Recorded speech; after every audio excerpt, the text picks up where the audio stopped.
Good afternoon, ladies and gentlemen. Welcome back to another video. Now, it is official. Bradley Beal is a Phoenix Sun. And, I had my reservations about Beal coming to Phoenix. But after looking at what we gave up for him to come here, I'm kind of excited about this now. I still don't know how Beal is going to pan out with this offense and how it's all going to blend together. But we'll get to that later on. Right now, let's go over the details of the trade. It was Chris Paul. And, Chris Paul, he did a lot for Phoenix in these past couple years. He really helped us get to where we are now. He helped us get to the finals. He helped us get the number 1 seed last year. He was a huge factor. And I think every Suns fan and the organization is forever in debt to him. But he knows the business. He's been around long enough. It had to come to an end. We couldn't go on any longer with the same roster.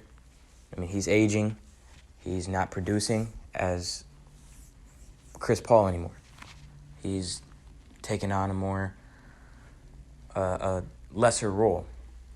So we had to cut our losses, and especially with that big a contract, it didn't correlate with his production on the court.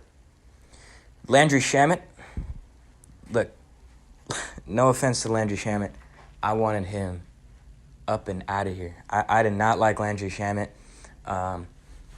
I know he had that one clutch game against Denver where he hit 4 out of 5 threes to basically seal the game. That wasn't enough for me. He underperformed. He came off the bench and just stunk up the court, especially with guys like Terrence Ross, who saw little to no playing time. And Terrence Ross is a guy who could easily drop 30 any given night. And we got Landry Shamet up on the court, throwing up bricks all night. Again, no offense to Shamet, but he was not cutting it. He was really underperforming. So, again, cut our losses.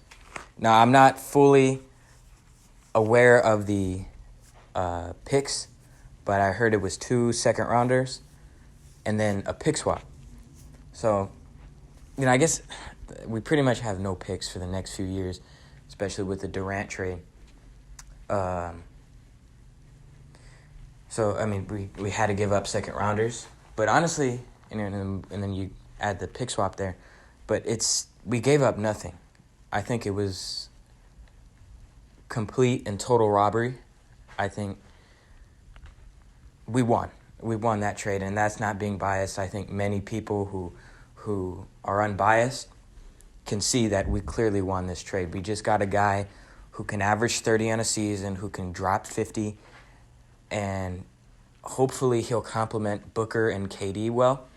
And this is not, I just saw a thing that ESPN or SportsCenter or whatever, one of the sports media put out about Beal, Booker, KD, Ayton as our starting. That's not going to be our starting lineup. Our starting lineup's there's still work to be done, even with this Beal trade. Ayton's his whole situation, and the fact we gotta figure out who's gonna run point now with Paul being gone. Many people are saying Beal can make that transition. I don't know if he can. Obviously, the Suns think he will, unless we have plans to make Booker running point guard, which would be interesting because, I've only seen him run point a couple times when maybe Chris Paul was out due to injury. But that's not enough experience, and I don't know if that's how that's going to work. But regardless, those two are going to be at our guard spots, and then whoever we bring in to complement KD at forward, and then the whole situation with big. We are inevitably going to have to replace Ayton. I mean, I know Woj put out that there's a chance that the Suns should be prepared to have Ayton on the squad next year. But I think, we said the same thing last year. But this year is kind of the final straw. I mean, he needs a change of scenery. Even with the coaching change, he has problems with Monty Williams. I think Ayton is the problem. He's a baby. He's selfish. He doesn't own up to his own mistakes. And that's a problem we can't afford. We can't afford a guy, if we're on a championship run, who sits by himself because he can't take any criticism, underperforms, gives little to no effort, and you go play somewhere else. Go do that somewhere else. Right now, we can't do that. And speaking of being able to afford people,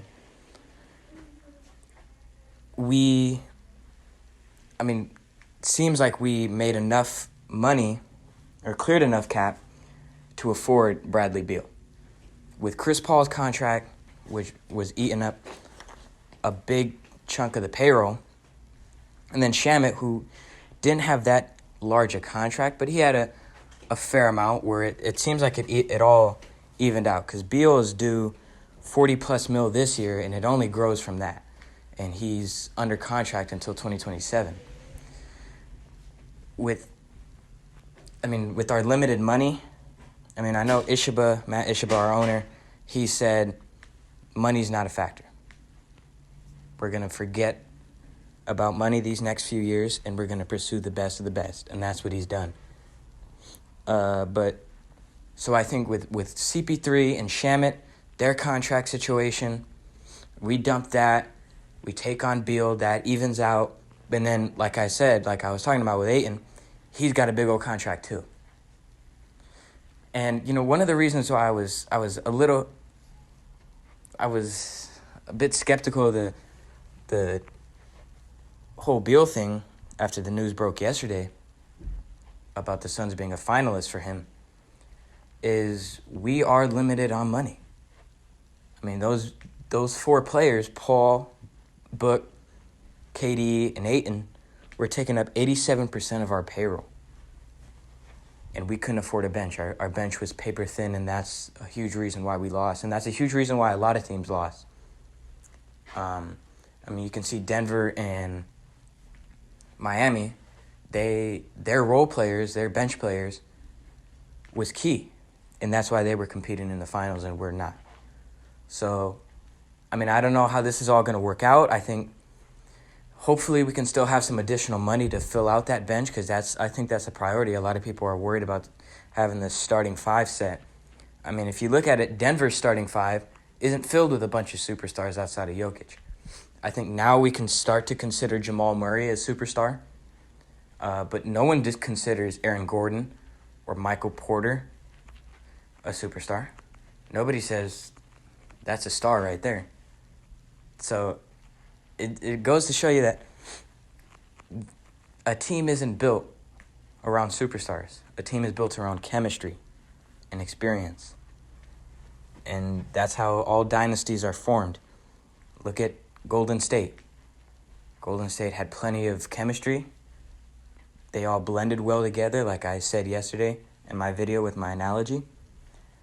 The 90s Bulls, if you look, the 90s Bulls had the same exact roster, essentially, as the Golden State Warriors. You got MJ and Curry. Okay, I know they're two different players, but they're your number one guys. And then you got Thompson and Pippen.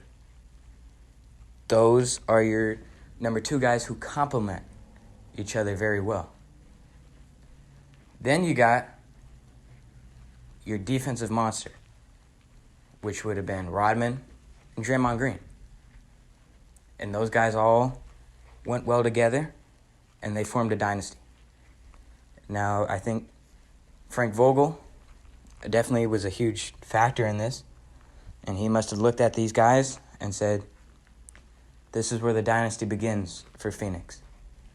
So that's going to be it. I mean, time will tell what happens, but hopefully this is a good thing, and we have many good years to look forward to.